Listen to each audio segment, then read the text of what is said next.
The committee will come to order. Welcome to the fiscal year 2021 Labor HHS Subcommittee Markup. Joined by my dear friend, Ranking Member Tom Cole. Want to welcome the full committee chair, Mrs. Lowy, Ranking Member Granger, and all of the subcommittee members who are here in person and those participating by a secure video teleconference. Just to mention, we have in person Chairwoman Lowy, Congresswoman Roybal-Allard, Congresswoman Lee, Congressman Pocan, Congresswoman Clark, Congresswoman Bustos, Ranking Member Cole, Ranking Member Granger, Congressman Harris, Congresswoman Herrera-Butler, Congresswoman Molinar, and Congressman Graves. The subcommittee members participating remotely are Congresswoman Lois Frankel and Congresswoman Bonnie Watson-Coleman. Before I give an opening statement, I am required to offer a brief explanation of how the markup will work. Today's room has been configured to maintain the recommended 6-foot social distancing between members, staff, and the press corps in the room. Some members, as I've said, have opted to use secure video teleconferencing, which allows them to participate remotely. For those on video conference, once you start speaking, there will be a slight delay before you are displayed on the main screen. Speaking into the microphone activates the camera, displaying the speaker on the main screen. Do not stop your remarks if you do not immediately see the screen switch over. If the screen does not change after several seconds, please make sure you are not muted. To minimize background noise and ensure the correct speaker is being displayed, we ask that members who are participating by video remain on mute unless you have sought recognition. For members using the video option, you will notice a clock at the bottom of your screen that will show how much time is remaining. At 1 minute remaining, the clock will turn to yellow. At 30 seconds remaining, I will gently tap the gavel to remind members that their time is almost expired. When your time has expired, the clock will turn red, and I will move to recognize other members. In terms of speaking order, we will follow traditional order, chair and ranking member, then chair and ranking member of the full committee, and then other members who wish to speak. Finally, there's been an email address which has been set up for members who are here virtually or who choose not to handle any paper. You can send anything you wish to submit in writing at any of the markups, including documents to be inserted in the record by unanimous consent, amendments, motions, other unanimous consent requests, and so on. That email address has been sent to your staff. You don't have to worry about it. I might remind members that you must verbally request unanimous consent out loud, separately from sending the document or written UC request to the email address. We thank you all for your patience and understanding as we navigate the technology and the platform. What I'd like now to do is to turn to my opening statement. Today's markup of the 2021 Labor, Health, and Human Services, Education, and Related Agencies Bill is the culmination of a lot of hard work from members and staff on both sides of the aisle. I want to thank my colleagues for being here, including my friend, the ranking member, Congressman Tom Cole. Tom's friendship and our collaborating has allowed us to work together to advance America's needs. It is especially important during this tumultuous time that the Congress continues its work to help our country succeed, to allow them to see that the Congress is working on their behalf. So we come today to this markup for the 2021 bill. I am going to, bear with me because I'm going to deviate here slightly from my remarks.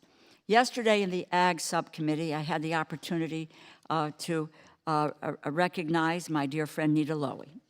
But since Labor HHS is clearly her favorite bill, I wanted to take a second to honor her decades of work. You know, I received my appointment to this committee 25 years ago. And at that time, there were 3 Democratic women on the subcommittee: Speaker Pelosi, Nita, and myself. We were always trying to plot ways in which we could deal with women's health. And so a lot of the progress that we made for women through this bill, through federal spending, started with side conversations that the 3 of us had. We were known as the Delosies: Deloro, Lowy, and Pelosi. And that's and oftentimes they would see us on the floor and they were saying, what are they scheming? And we were scheming, though sometimes we did talk about shoes and dresses. I mean, that's, but most of that time we were scheming, banding together, dreaming of the ways in which we could expand NIH testing to include women or to invest in early childhood education. And when Nita became chair of the full committee, she had to decide which of the subcommittees she was going to keep. And I joke about this being her favorite subcommittee, but it was genuinely a very hard decision for her. She is so grounded in foreign policy, but we know that so much of her passion and her life's work stems from this bill.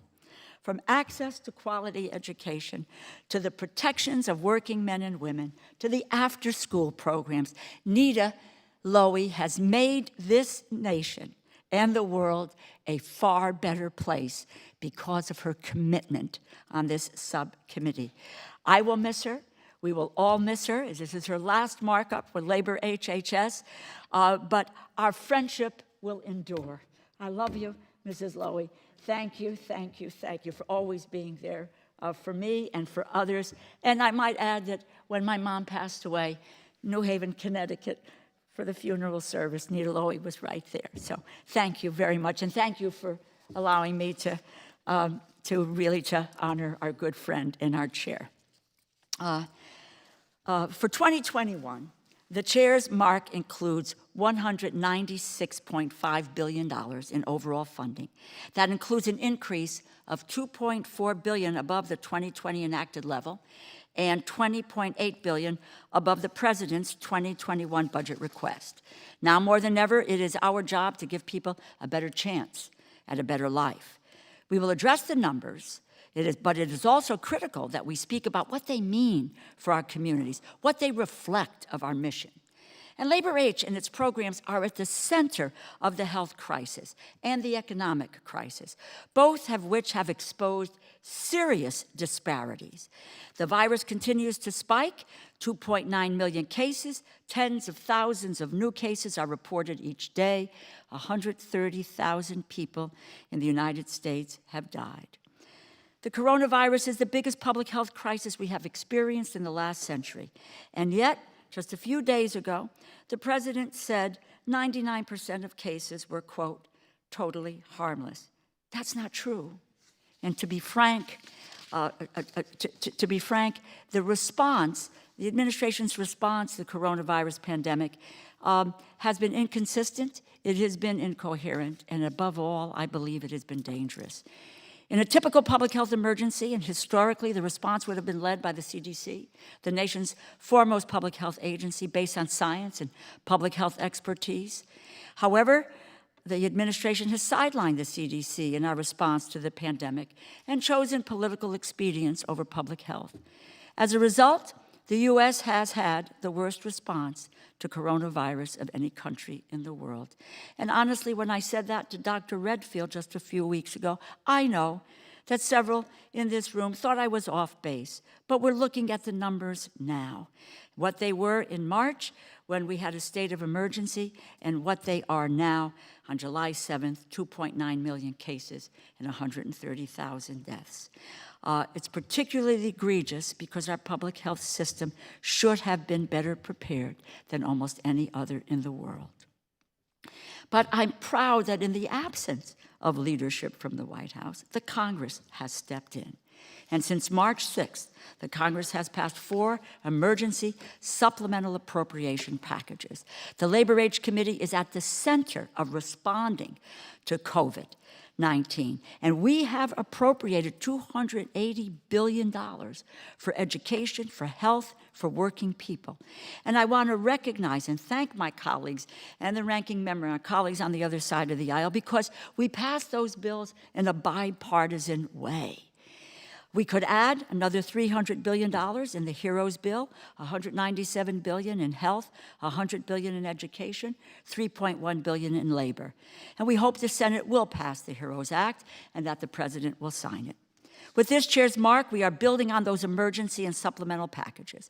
We work together to defeat this virus, not to surrender to it, and to deliver the people in this country to the dawn of a recovery, not to abandon them in an economic collapse, making it safe so the economy can reopen. This bill supports some of our nation's most critical programs. From early Head Start to Social Security, they touch individuals and families throughout their lifespan. They create opportunity and they allow America to realize its values and its promise. Our members recognize that. The subcommittee received more than 15,000 requests for today's bill from both sides of the aisle. We were able to fulfill, either in total or in part, most of them. This bill has been informed by our briefings and hearings. Since the beginning of February, the Labor H Committee has held more than a dozen bipartisan briefings, hearings, including 9 on the topic of COVID.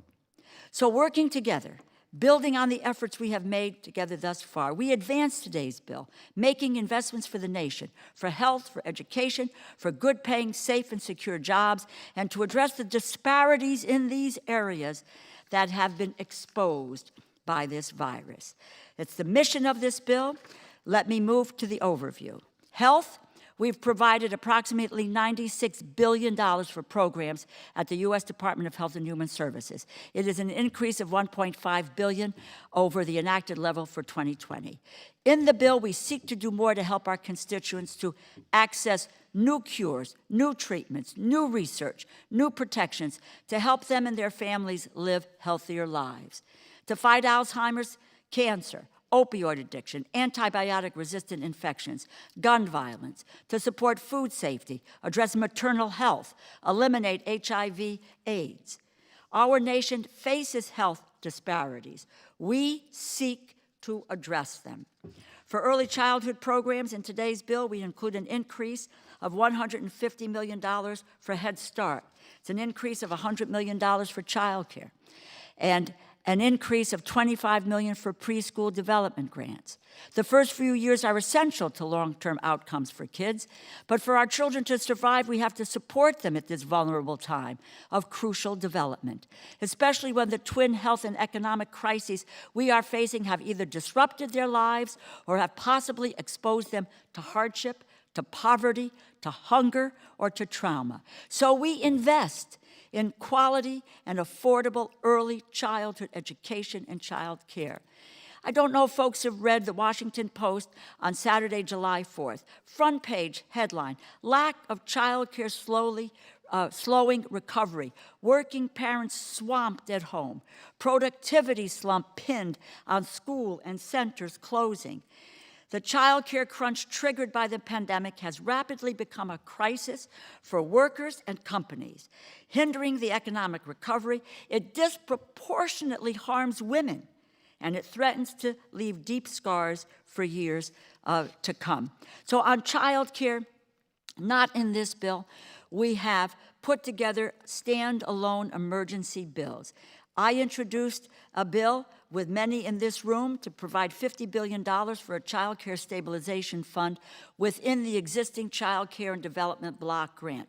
Chairwoman Lowy and Representative Catherine Clark introduced a bill to provide $10 billion for child care infrastructure, another critical component which we are proud to support. Our public health infrastructure has failed. It has collapsed, which is why, on an emergency basis, and Congressman Cole and I have talked about this and have discussed this for the last several months, if you will, and we provide $24.4 billion in emergency supplemental appropriations to respond to the pandemic, to the Centers for Disease Control and Prevention, the National Institutes of Health, the Biomedical Advanced Research and Development Authority. These monies will support state and local public health departments, public health laboratories, global public health activities, further resources to accelerate the development and production of vaccines and therapeutics, which are necessary to end this pandemic, to allow the country to return to economic and social activities. This also includes funding the Public Health Emergency Fund that would allow the Secretary of HHS to draw down from those dollars immediately, not have to wait for Congress to pass a supplemental. We also, in the emergency funding, we want to ensure that the oversight and accountability so that the scientists and the public health officials are in charge and not the politicians. In education, we are witnessing the discussion around reopening schools. We need a safe space for our children with trauma-informed practices and resources to make up for lost learning time, especially for those youngsters who are the most vulnerable to slipping through the cracks. That is what we are looking to address with education funding. The bill before us, $716 million increase from 2020 to $73.5 billion. In K-12, that includes an increase for Title I grants of $254 million above 2020. We know that the Title I grants are the cornerstone of all of the federal K-12 programs to help address those disparities in resources across school districts. And we were all, again, on both sides of the aisle, committed to not eliminating this program, as was suggested in the president's budget. Special education, we provide an increase of $208 million. And that would get us to about $14.1 billion total. We only wish we could have done more, considering the unbelievable challenges that our children with disabilities are facing in this pandemic. Their families are facing these difficulties with serious disruptions to their education, and it's our duty to be lifting them up. We eliminate a 46-year-old provision preventing federal funds to be used to overcome racial imbalance in our public school. Higher education, we provide $45 million to increase over the 2020 enacted level. For federal student aid programs, to $24.6 billion. We provide an $81 million increase to support institutes of higher education. We also include $1.1 billion for federal TRIO programs, $370 million for Gear Up. These programs are lifelines to low-income students who are often the first in their families to be able to go to college. There is deep support on both sides of the aisle for these initiatives. We include language allowing incarcerated individuals to be eligible for Pell Grants and pursue a higher education. A prohibition has been on the books since 1994, but this bill takes steps to reduce recidivism and provide opportunity, and it was the request of many, many members. Career, technical, and adult education, we provide $25 million above the 2020 level. For working Americans, where we must meet our obligations to working people, unemployment remains higher than any in a previous period since World War II. In a moment of high employment, it's vital that we are providing for good-paying, safe, and secure jobs. This bill provides an increase for the Department of Labor of $254 million above 2020. The investments help working people find good-paying jobs, $187 million increase for the Employment Training Administration, including $50 million for increase for workforce innovation and opportunity state grants, $10 million increase for registered apprenticeship, as we do try to block the administration from using these funds to support low-quality programs with no evidence base, also known as industry-recognized apprenticeships. And our investments help keep working people safe on the job. It's the responsible thing to do, for we are responsible for the working conditions and for their health. The administration has abandoned its obligations to people. At the moment, these are the forgotten Americans, the migrant workers on farms, the workers at meat processing plants, the men and the women of this country at factories, in retail, at restaurants, clocking in and clocking out to feed their family and to support this nation. So we are pushing to provide them with the protections they need, they deserved, and they've earned. We add in the bill, $1.7 billion for worker protection agencies, a $12 million increase for OSHA, for enforcement efforts, more inspectors, and to expand the Susan Harwood Worker Safety Training programs.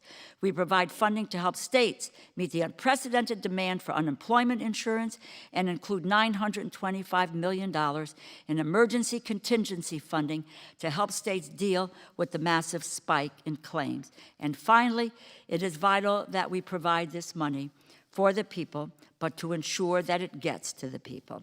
So the labor-age education bill also includes strong oversight measures. We will not shirk our duty to ensure the accountability of taxpayer dollars. For example, the bill requires HHS to submit a weekly report on the inventory of ventilators and personal protective equipment in the Strategic National Stockpile, as well as an annual professional judgment budget for necessary expenditures to maintain the minimum level of supplies and PPE, including in the case of a pandemic. I have to say a word about the Hyde Amendment. The Hyde Amendment is a discriminatory policy. This is a long-standing issue of racial injustice and one that is routinely considered every year as a legislative writer. But we are in a moment to reckon with the norm, with tradition, and view it through the lens of racial justice. So although the bill includes the Hyde Amendment this year, let me be clear, we will fight to remove the Hyde Amendment to ensure that women of color and all women have access to the reproductive health that they deserve.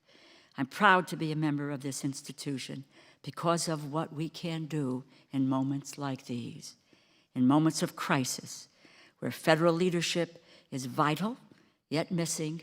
Government must act. And we do so now as the virus is spiking.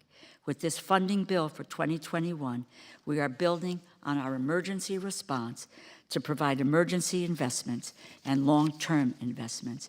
We can and we must defeat the virus and the racial disparities that have been exposed in health, in education, and the economy. Let us do that together by advancing this bill. Just a second to say thank you to the staff for all of their hard work to get this bill done.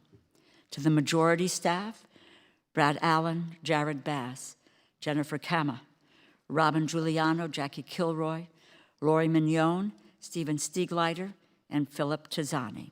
The minority staff, Susan Ross and Catherine Salmon.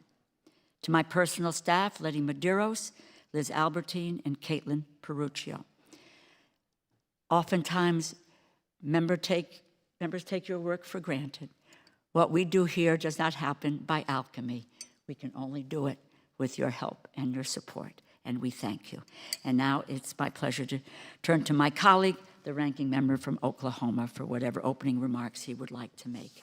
Congressman Cole. Thank you very much, Madam Chair, and let me offer a few extemporaneous observations before I get to my prepared remarks and begin with areas that we agree. We certainly agree about our distinguished chair. Yes. We are on. We know we're her favorite children because she's always here. Yeah, right. And I remember when she became the Democratic ranking member and we were in the majority, we happened to visit about what she should do what committee would she take? Since on our side, we don't do it that way, but obviously on the Democratic side, they do. And she talked about how much she wanted to come to this committee and take the gavel. And to be fair, at that point, I was not the ranking member of this committee. I was not on this committee. So, of course, my immediate advice was, well, gosh, you have such a great relationship with Kay Granger on state and foreign ops, and nothing ever seems to come out of Labor H anyway. We'd gone about 4 or 5 years without producing a bill. Why don't you stay with a working partner that will actually produce something? And so I guess indirectly I sort of led to your rise, Madam Chair, by talking the full committee chairman out of doing it. But it's been a wonderful partnership between you two and I think on both sides of the aisle. So our sentiments are the same. And they're certainly the same about the staff. I just want to associate myself with your remarks. All of you on both sides of the aisle and the staff have worked extraordinarily hard under the most difficult circumstances that any committee has faced in modern Congress. And with a bill that, by its nature, tends to create some controversy, and by its size and complexity, I think the only thing that's close to rivaling it is the Defense Department. And I would still argue this bill is more complex and touches more lives in more ways than that bill does. So you're to be commended for what you've done. I also want to reflect a little bit on this room that we're having this unusual subcommittee meeting in. I was a member of the House Armed Services Committee for the first 8 years of my career in the House. And so I had the privilege of being in this room, and we talked about, obviously, the great questions of war and peace and defending the American people and keeping them secure. I think this subcommittee is very appropriately meeting in this room because I think some of the responsibilities that it has, particularly at places like the NIH, particularly at places like the Center for Disease Control, the Strategic Stockpile, the Infectious Disease Rapid Response Fund, are every bit as important in defending the American people as anything in the defense bill. And Madam Chair, you've heard me on many occasions say you're much more likely to die in a pandemic than a terrorist attack. That was a good phrase a few years ago. Sadly, we know it's true. We've seen it in the last 120 days in the United States, where we've lost 130,000 of our fellow Americans to coronavirus. I would never question the bravery, the service, the commitment of men and women in uniform because I know the risks they run from sitting in this room and seeing them, as many of you have on your trips to dangerous areas around the world. But we've lost 7,000 people in the war on terror post 9/11. Compare that to 130,000 in a matter of weeks. And I think we understand the stakes of what this subcommittee does probably more profoundly, sadly, than perhaps we did even before, because it's been brought home to each and every one of us. And I will say I'm extraordinarily proud of this subcommittee under both Republican and Democratic leadership. This subcommittee put more money in the NIH, the CDC, the Strategic Stockpile. It came up with the Infectious Disease Rapid Fund than either of the last two administrations asked for. So I would suggest this subcommittee was a lot more far-seeing than either of the last two administrations. And frankly, I think that's been the tradition on this subcommittee. It was true when Newt Gingrich was Speaker, and spending on this committee in a bipartisan manner was doubled. That wasn't, with all due respect to former President Clinton, at his request. That was a congressional initiative. Congress has been ahead of administrations of both parties in what it's done on this committee. And I also want to associate myself, Madam Chair, with your pride and my pride in 4 bipartisan bills that were focused, particularly the first one, but all of them had elements dealing with the jurisdiction under this subcommittee.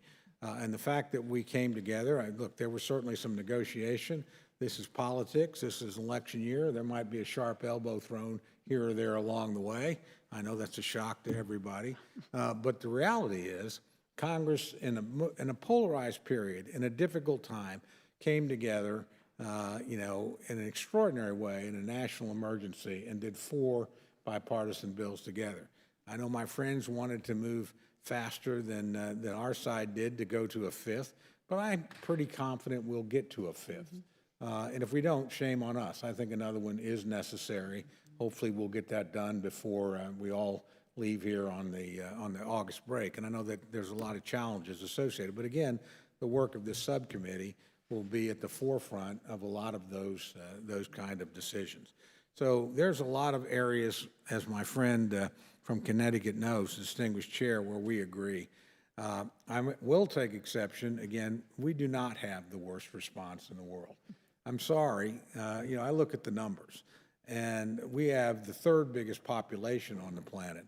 And there's certainly countries that have done better. I think of Japan, I think of Taiwan, I think of South Korea, I think of Australia, I think of New Zealand. But there are advanced countries that have done much worse if you measure by deaths per million, which I think is probably the most reasonable deal. England has done worse. Italy has done worse. France has done worse. Belgium has done worse. The Netherlands has done worse. I can go on and on. And then I look at other places around the world, and I doubt anybody here on either side of the aisle has a great deal of faith in the numbers that we actually get out of China, Russia, or Iran. Let's just be real. Those are not countries that are in the habit of being transparent societies. And finally, I would tell you, look around. We're far from finished with this yet. And look around the world, and if you really think at the end of the day things will be better in India or Pakistan or most of Latin or South America, I would suggest you're misreading what's happening, and I would also suggest we're not getting complete data.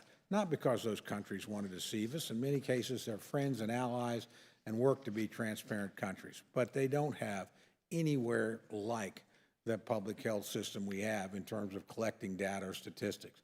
So there's an awful lot of apples to oranges kind of comparisons that go on here. And I would also suggest at the end of the day, and we're not at the end of this, let's wait and see how this fight for the vaccine works out and who actually leads the world in that, who's directed the resources. We are doing some extraordinary thing in Project Warp Speed. I talk, as I know my friend the chair does, on a very regular basis to our leaders at the National Institute of Health and the Center for Disease Control and to the Secretary of Health and Human Services. And I don't make predictions. I will just tell you they're a lot more confident today than they were 90 days ago. And part of that is because of the unparalleled resources this subcommittee and Congress working together has placed in their hands, and the preparation that was made, honestly, over a number of years before we even knew this was coming. So, again, we're in a political year, and everybody's entitled to their opinion. Mine's a little bit different on that. I'd be remiss not to disagree with my friend in that area. But again, we agree on more than we disagree on. And I want to begin, Madam Chair, by congratulating you on your hard work on the Chairman's Mark. And I want to thank you, as I know every member of this committee does, for a series of what I thought were really good hearings and briefings held under very difficult circumstances in the spring. I also want to acknowledge that you face a difficult allocation due to the 2017-18 budget deal agreement that obviously was made before anybody knew we were going to be facing these circumstances. So I'm not critical of our major leaders on both sides that actually negotiated that deal. And obviously that deal would have been tough under normal times. Throw in the unexpected coronavirus crisis, and I think you've been handed one of the toughest jobs in Congress because you have to fund some of the most important institutions that protect the American people from that, and that I think ultimately will see us through in this very hard, very deadly, and very dangerous fight. So, you know, my friend and I have, and she alluded to this in her remark, both believe the cap should be listed on a select group of accounts so we could build up our public health infrastructure. The comparison I always use is, look, the defense budget on December 1st of 1941 was one thing. The defense budget on January 1st of 1942 was something quite different because there was an intervening event called Pearl Harbor, and it changed the way we looked at it and the stakes. We've had an intervening biomedical Pearl Harbor. That's what coronavirus is. And we shouldn't have any mistakes. It's cost us tens of thousands of lives, probably more than most enemies could inflict upon us. And it's cost us trillions of dollars. Trillions of dollars. So not to invest in these critical accounts, and the chair and I have discussed which ones we at least think it is. There's some in every jurisdiction. Certainly FDA, which is not our jurisdiction, would be one of them. My good friend pointed out the food protection chain, which she knows a lot about from her time in the Ag Committee.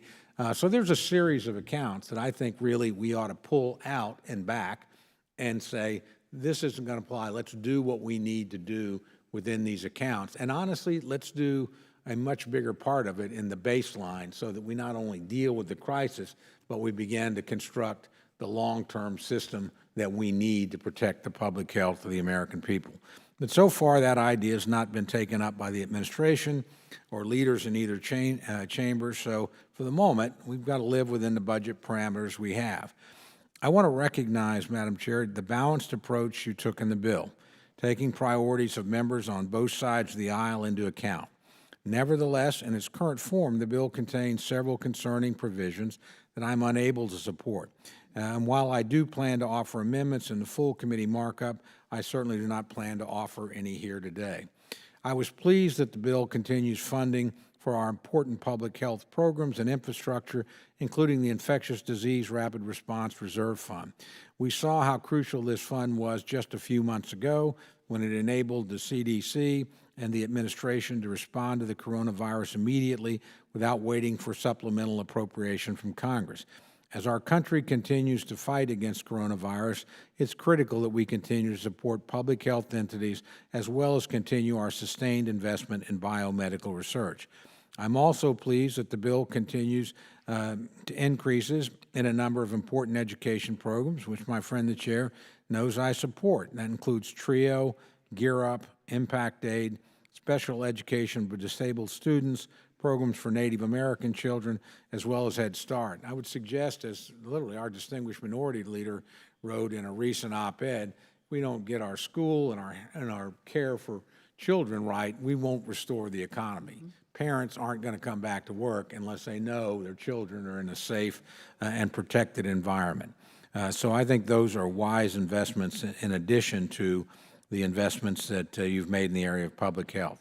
I must say, though, I was disappointed to see funding for charter schools cut by so much, especially when we're increasing educational funding elsewhere, and I hope this can be reversed as we move forward.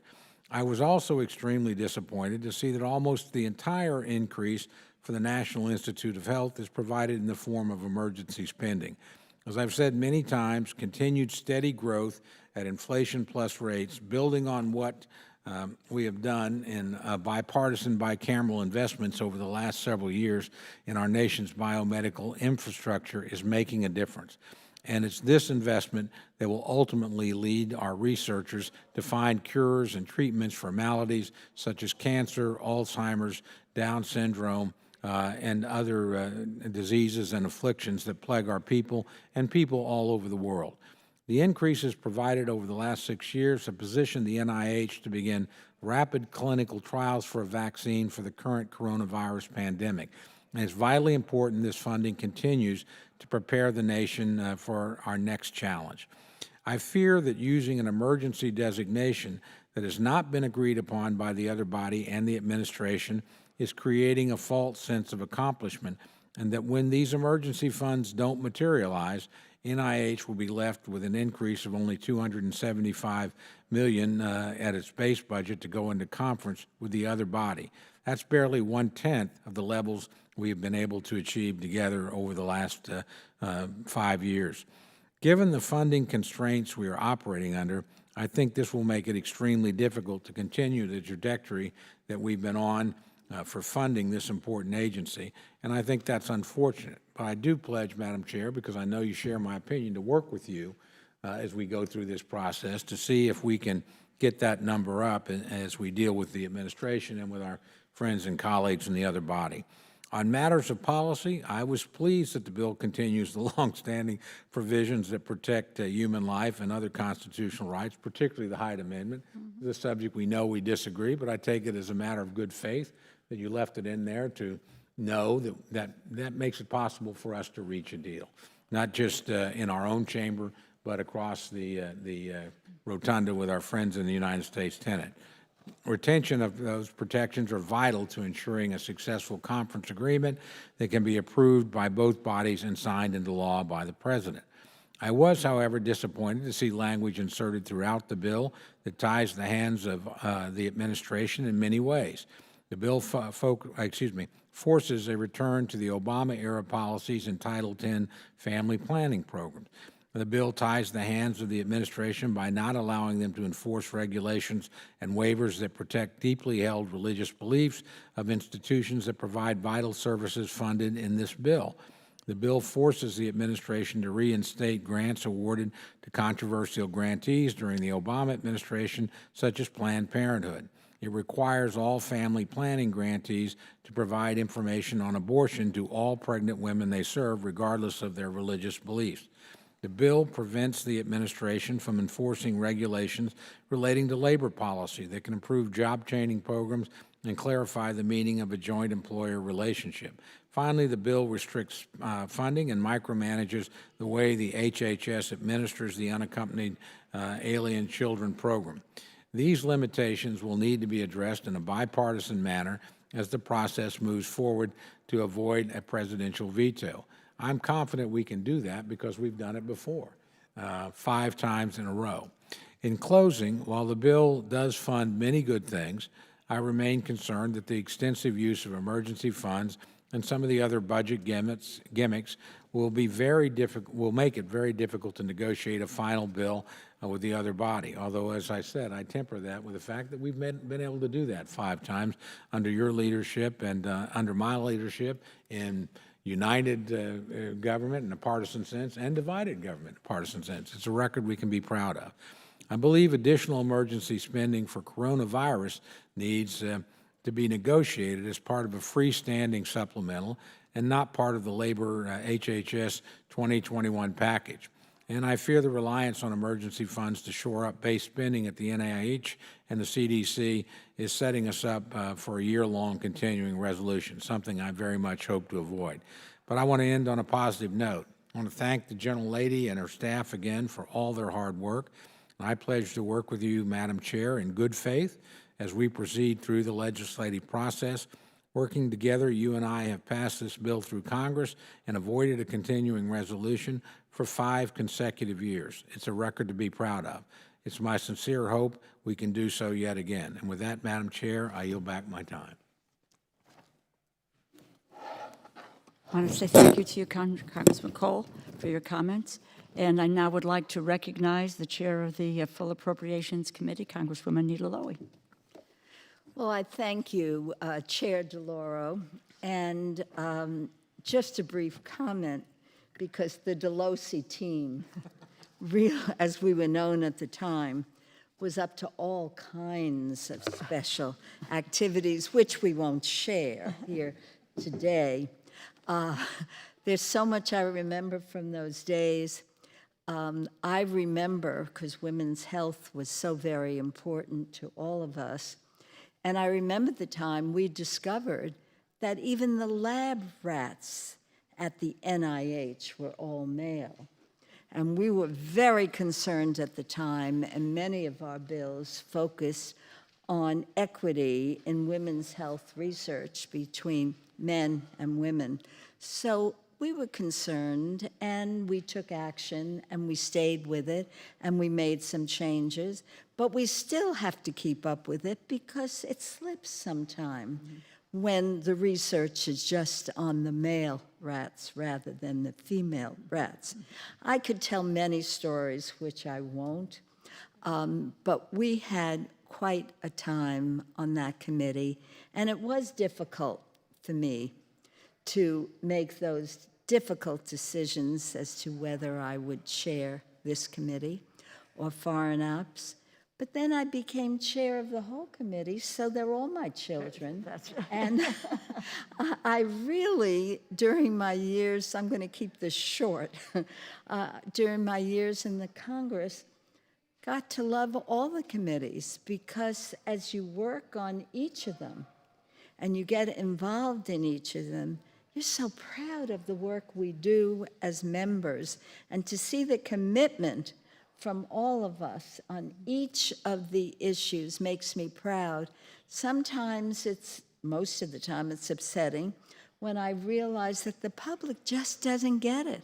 And you look at this team, and of my good friend Rosa DeLauro working with my good friend Tom Cole, and my working with Kay Grangers and all the wonderful members of this committee, how much we have done to make this a better world for all of us. So we'll keep some of these Delosi activities among ourselves, but I thank you for referencing all the important work we've done and the partnership between the bipartisan partnership between my friend Tom Cole and you. We really work together on this committee in a bipartisan way. I love this committee because the work touches critical facets of life that are really more important now than ever as we respond to the COVID-19 crisis.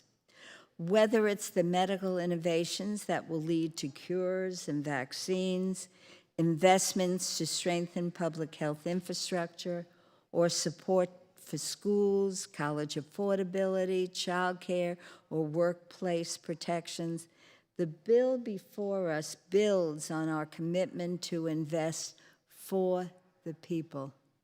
That's what this bill is all about. And it's why when people come on this committee, whether they're Democrat and Republican, you really feel a tremendous opportunity to invest and make life better for people. In particular, this bill would provide an increase of $500 million for the NIH. And I know this is bipartisan agenda, and I know my friend Tom Cole is passionate, as well as my friend Rosa DeLauro and everyone on this committee.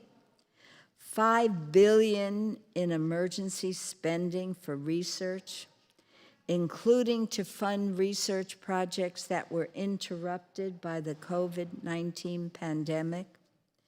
An increase of $232 million for CDC, including an increase of $10 million for the Office on Smoking and Health to combat the e-cigarette epidemic. That's an issue that we're all immersed in every district of this country. We all visit the high schools. Now it's in the junior high schools. And I am worried that it's not getting much better. And how many youngsters have become addicted to cigarettes? And I won't mention cigars, because I know there's someone over there who introduces this at every market. Oh, God. Well, we've spent some time together, and I must admit there's another member of this committee, and I never go to their, well, we shouldn't actually acknowledge the fact that there's cigar smells in the office. I won't get into that. But I'm glad we've been able to address this issue as well, with an increase for the Office on Smoking and Health to combat the e-cigarette epidemic, as well as $9 billion in emergency spending to support CDC's public health and emergency response activities. $50 million for CDC and the NIH to fund life-saving research on gun violence prevention. Increases for public broadcasting. Some of you may have remembered when I even brought Bert and Ernie to the committee, I needed some help to support public broadcasting, and we got the support. Bert and Ernie were actually very effective in talking to members to the committee. Head Start, child care, preschool development grants, vital funding for education, including increases of $254 million for Title I, $208 million for IDEA, $13 million for after-school programs. This has been an extraordinary opportunity not only to help the children in after-school programs, but their families. Many are working, both the men and the women, single families, single-member families, and these after-school programs provide vital education in addition to helping support working families. And an increase in the maximum Pell Award so more students can have access to an affordable higher education.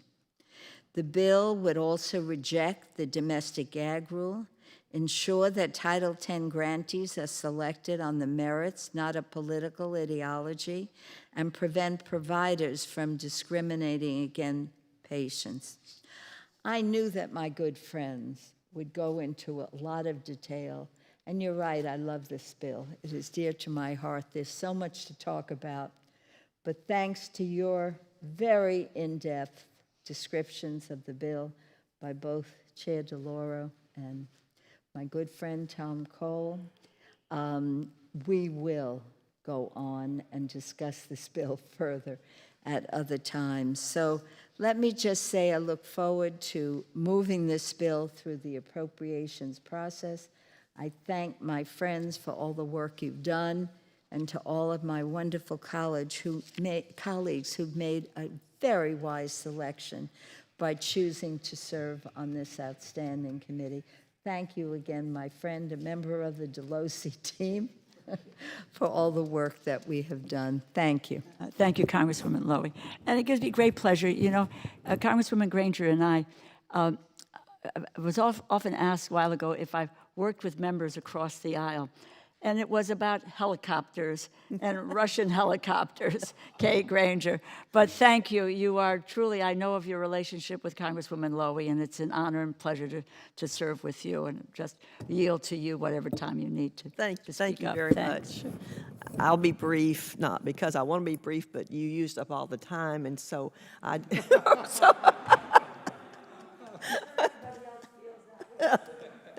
No, seriously, Chairman DeLauro, thank you for this. And the description, and there's a lot to talk about in this bill, and I'm glad that everyone got to see that. Health, Human Services, and Education. And thank you for sharing your experiences with someone that we all love, and that's Nita Lowy, and we all do. It's very special, and we were able to work together. I learned as much from her as I learned from reading the bills. I also want to thank Vice Ranking Member of the full committee, Mr. Cole. I appreciate his leadership on the committee and on this subcommittee to try to find common ground on really difficult issues and very important issues, and that's what you've done. As a result of your work together, this bill funds priorities and concerns of members on both sides of the aisle and does many good things for the American people. The bill continues to fund important programs that we've talked about that improve public health, sustain research into diseases such as cancer and Alzheimer's disease. Funds are also included to defend the nation against biological threats. Investments in education are essential for our country to remain competitive with the rest of the world, and I appreciate the funding this bill provides for that purpose. I also want to thank Chairman DeLauro and Chairwoman Lowy for including long-standing language that protects life. However, there are several provisions that raise concern, of course, and unfortunately, this will make it impossible for me to support the bill in its current form. I hope we can work on some of these together. The House passed a $3 trillion emergency package to address the coronavirus a little over a month ago, yet an additional $24 billion and new emergency spending is tacked on to the annual appropriations bill. Once again, this was done without consultation with House Republicans. We must have bipartisan conversations if we're going to address the pandemic in a really serious way. Although the bill maintains important protections that prevent taxpayer dollars from being used for abortions, it contains many other provisions I can't support. For example, the bill forces a return to the policies of the previous administration for the Title X family planning program. The bill also ties the hands of the administration by preventing regulations that protect deeply held religious beliefs of institutions. We have to work together. It's very important that we work together. These issues are too important to be divisive and not have the support they deserve. In closing, I'd like to thank my staff, Susan Ross and Catherine Salmon, and the majority staff as well. They've been great to work with, and we always do work together. Thank you very much. Thank you. Let me now ask if there are other members who wish to make a statement. Congresswoman Roybal-Allard? Thank you, You are Madam Chair. recognized. Yeah. I, too, would like to begin by thanking Chairwoman Lowy for always fighting for a strong allocation for the labor HHS and education bill. For over 25 years, you have been a tireless champion for the programs and policies of this, the People's Bill, and you have made a critical positive difference in the lives of so many people. It has been my honor to serve with you on this subcommittee since 2003. Your wisdom and your passion will be greatly missed, not just in this subcommittee, but throughout the House of Representatives. I also want to thank Chairwoman DeLauro and Ranking Member Cole for their leadership and for being so responsive to member requests from both sides of the aisle. We are privileged to serve with two such dedicated public servants who understand the needs of the most vulnerable among us. I am also appreciative of the remarkable subcommittee staff who have done a Herculean job over the last 4 months, helping to write 4 supplementals to address the pandemic crises while also drafting the FY21 bill. I thank them for their hard work in helping produce such a strong appropriations bill during such a tumultuous and challenging time. I am particularly thankful for the funding increases for underage drinking prevention programs authorized by my STOP Act, and for the augmentation of the programs of my Newborn Screening Saves Lives Act. Due to this generosity, all these programs are now at their highest funding levels, which will enable them to reach even greater numbers of youth and families than in the past years.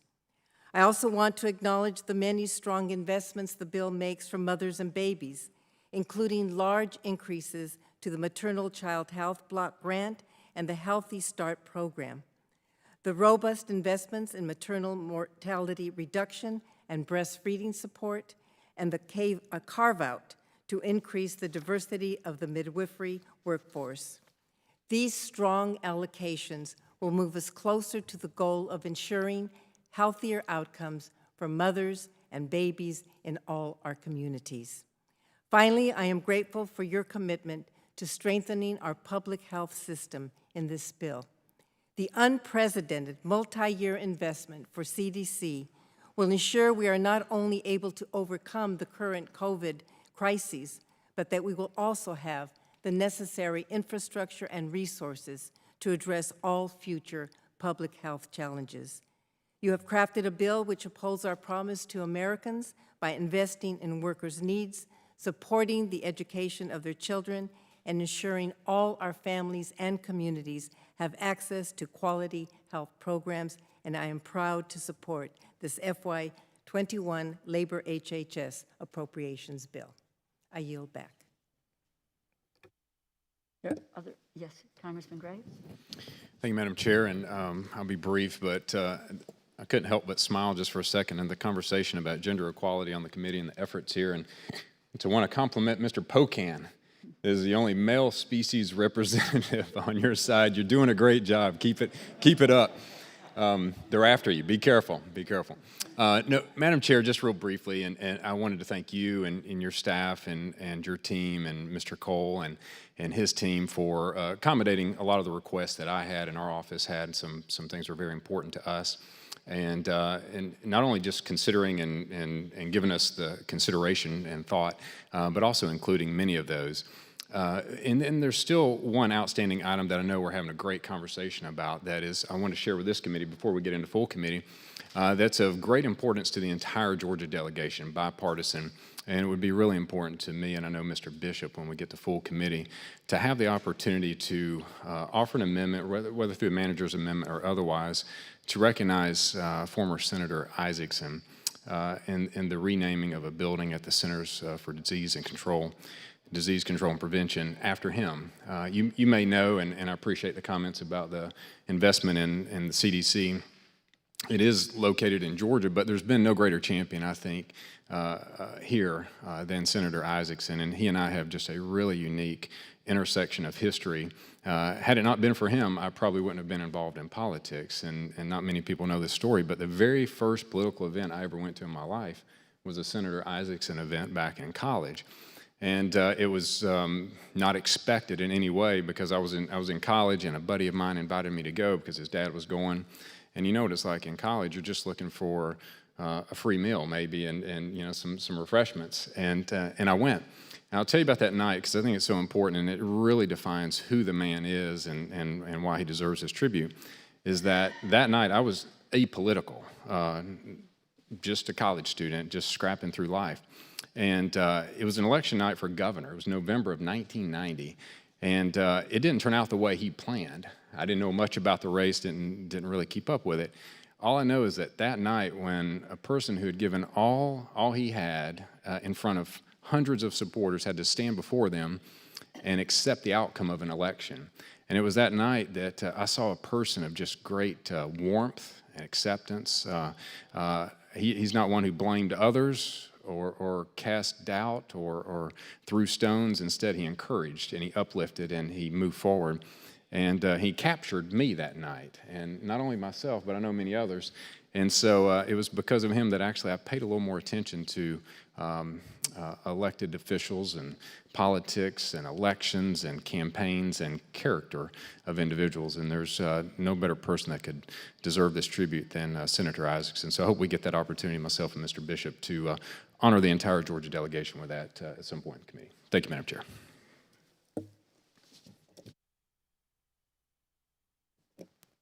Congressman Lee.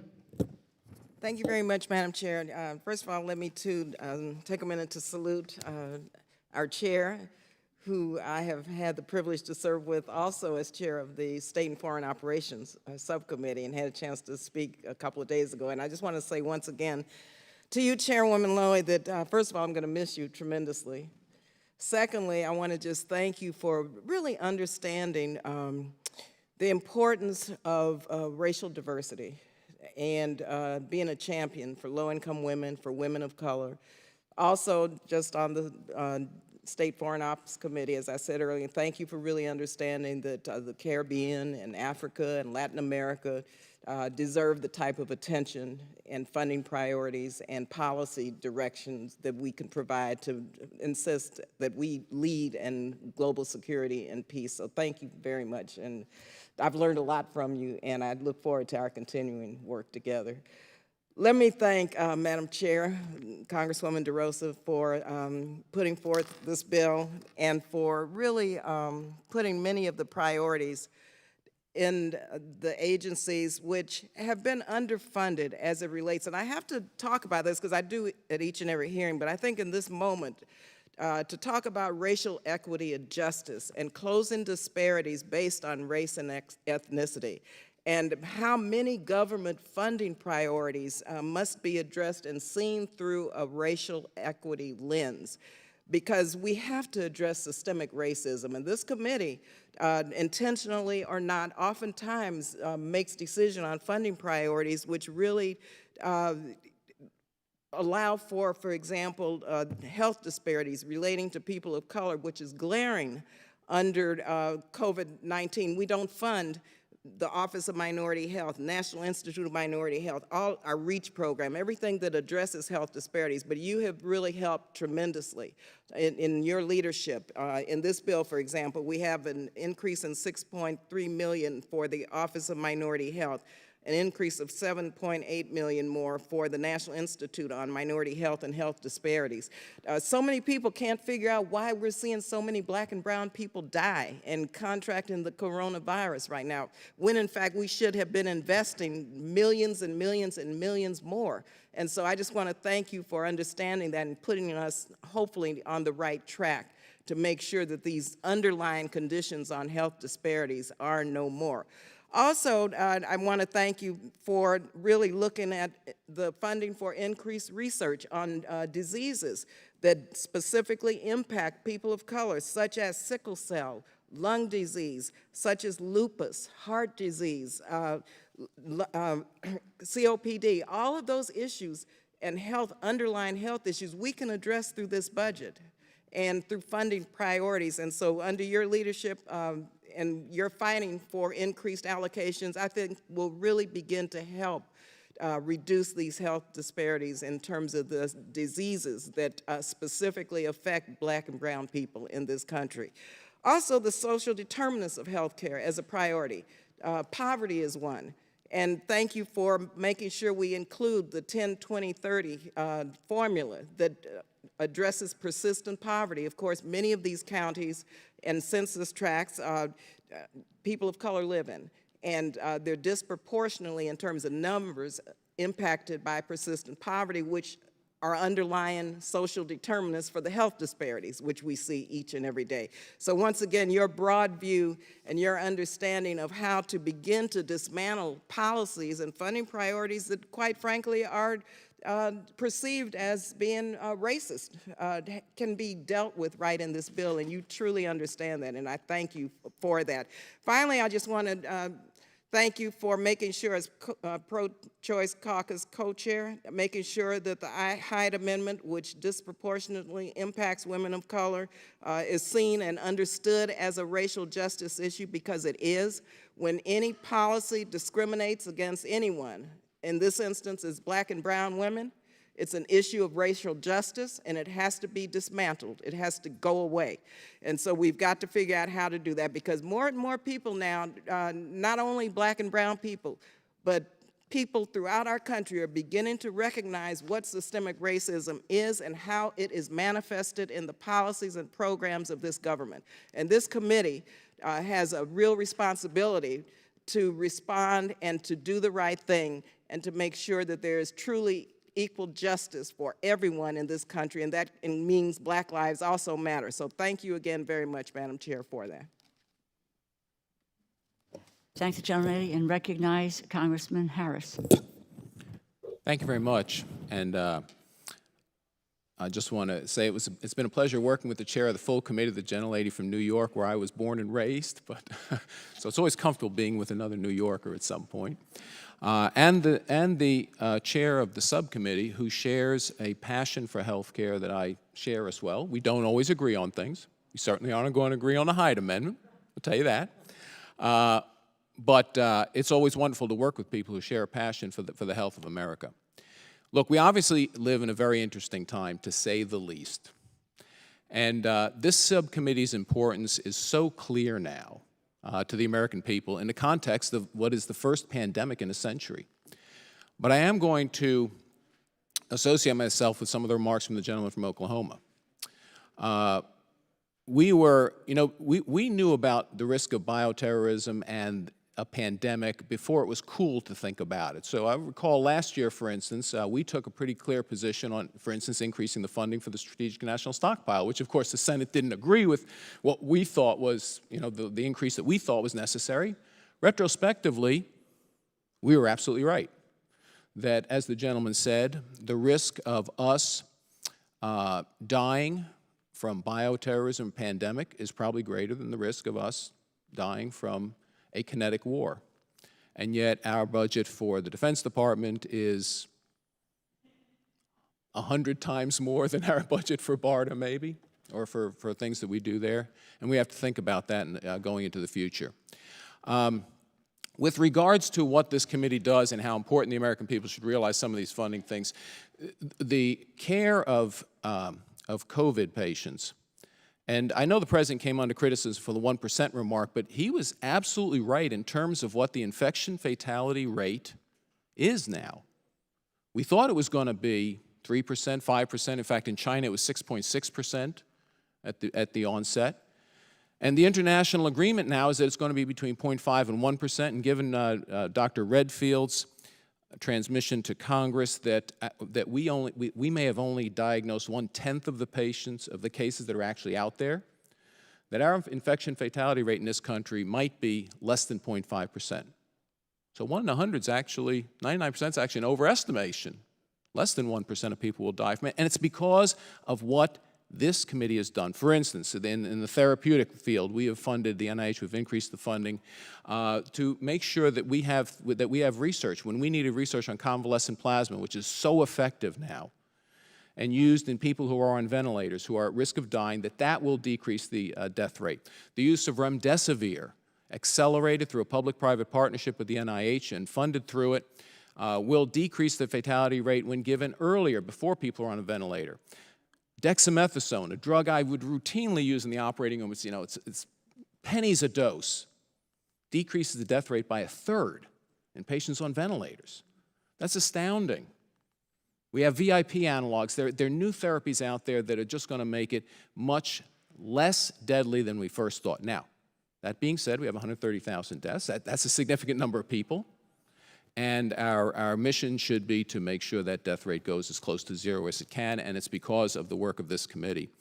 But I do believe that our considering a bill today that's far from bipartisan misses a tremendous opportunity. If you look at, and I urge you, look at the approval rating of Congress this year. We started in the 20s. When we agreed in a bipartisan way to deal with COVID in March and April, we went up into the 30s, not 90, not 80, but in the 30s, where we haven't been in a long time. And when we returned to partisanship with the HEROES Act, the next time it was 25. Because America is watching. And our ability today, yes, we're in an election year, but the current circumstance calls for leadership, not partisanship. If we were moving a bipartisan bill today to deal with COVID through the next year, because that's what this bill does. This bill is as our funds, our vision of how we're going to get through this, because we're not through it yet. This would have flown through the Senate. It would have been signed by the president, not subject to a continuing resolution, not subject to what we all have the feelings are going to occur. This is not going to be resolved until after, hopefully we don't get it, a second wave. And we will have been on the sidelines because we don't have a bill that we can get through both houses easily. I think it's a tremendous opportunity we're missing. And I just hope that perhaps sometime between now and when we consider this bill later in full committee, we can realize the opportunity that we're missing here, because America is watching. We are going to set the standard. We're going to set the direction. It has been a very good direction. America leads the world. And these therapies that I mentioned, these therapies, without American research funding, they would not have occurred. We're going to be leaders in the world in this, and I believe we're missing an opportunity. But that's all. And thank you again for your passion, Madam Chair. I hope that we can this doesn't get caught up. This bill does not deserve to get caught up in the election year shenanigans. I yield back. Madam Chair. Yeah, oh, well, I was just going to go to the screen. I wanted to know if there's anybody. Yes, Congresswoman Frankel, go for it. Thank you, Madam Chair, thank you. I know, to the chagrin of people who are been sitting in, I guess what I'm told is a stuffy room.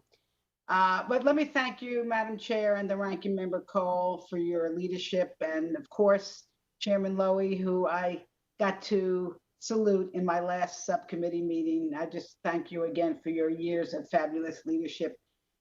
Before I get into, I just have a few things I want to say about this bill, but I do want to remind everybody that Dr. Fauci just said recently that it's a false narrative to take comfort in a lower rate of death.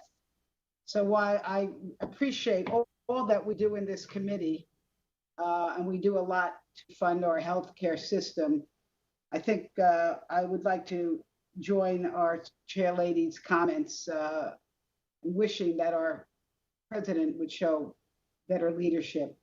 With that said, I want to talk about this bill. It's a robust bill that propels our investment in our children, our families, our veterans, and older Americans, including funding for childcare, medical advancement, and gun violence research.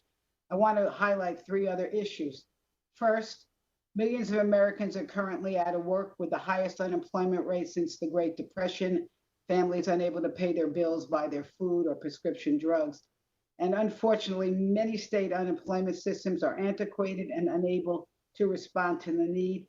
My home state of Florida, listen to this, hundreds of thousands of unemployed workers have yet to receive a check, and many hundreds of thousands more have only been partially paid their desperately needed benefits. So thank you for this bill that provides an additional $84 million in the base to support state unemployment insurance systems, and another $925 million for states to handle unanticipated unemployment workloads during the pandemic.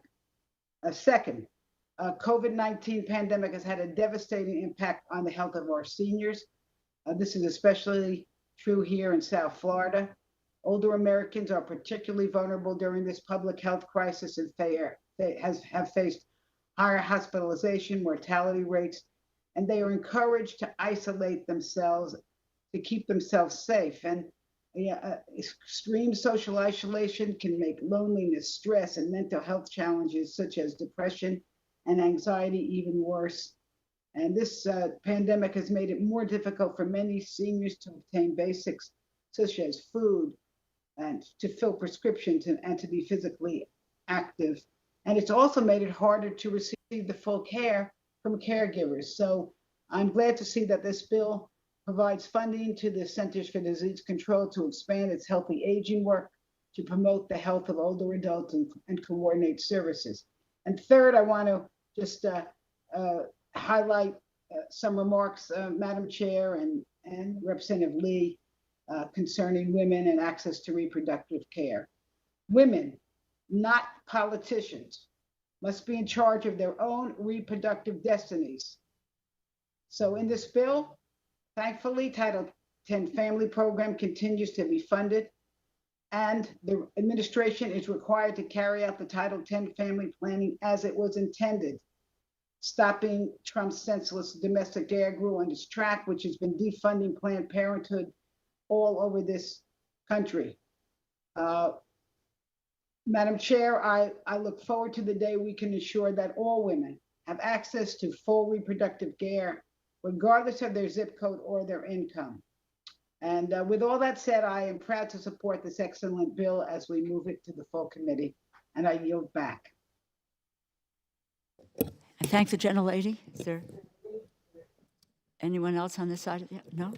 Mr. Pocan, Ms. Clark, Ms. Bustos? No? Okay. No further discussion. I'm assuming that there are no amendments.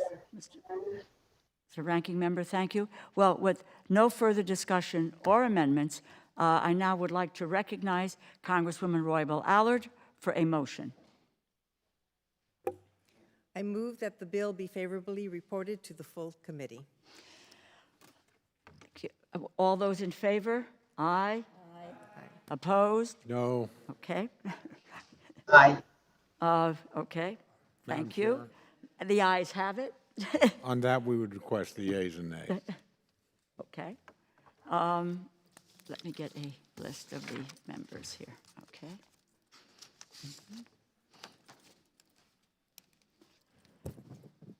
Congresswoman Lowy? Aye. Congresswoman Roybal Allard? Aye. Congresswoman Lee? Aye. Congresswoman Pocan? Aye. Congresswoman Clark? Congresswoman Bustos? Congresswoman Frankel? Aye. Congresswoman Watson Coleman? I think she's muted. Bonnie, can you unmute?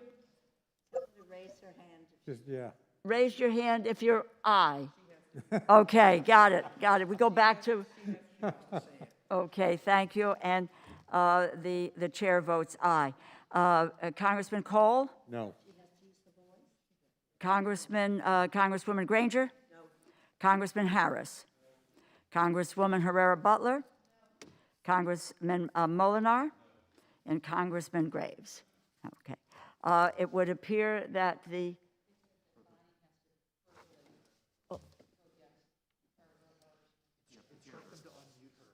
How can, Bonnie? You have to unmute. I did unmute, No, now you have.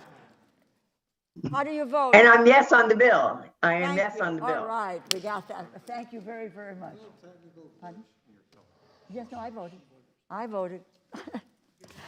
I learned a long time ago to vote for myself. I lost one election and not voting for myself as a kid. That was the end of that tune. Right. Okay. Okay. The yeas are 9, the nays are 6, and the bill is approved. So I want to say thank you to everyone, and I have a couple of announcements to make here. I ask unanimous consent that the staff be permitted to make technical and conforming changes to the measure just approved without objection, so ordered. Without objection? Okay. Okay. Please ensure that the materials before you are returned to the subcommittee staff before you leave the room. Otherwise, you don't know what will happen to you if you take the copies with you. Thank you all very, very much. Be safe and lots of love.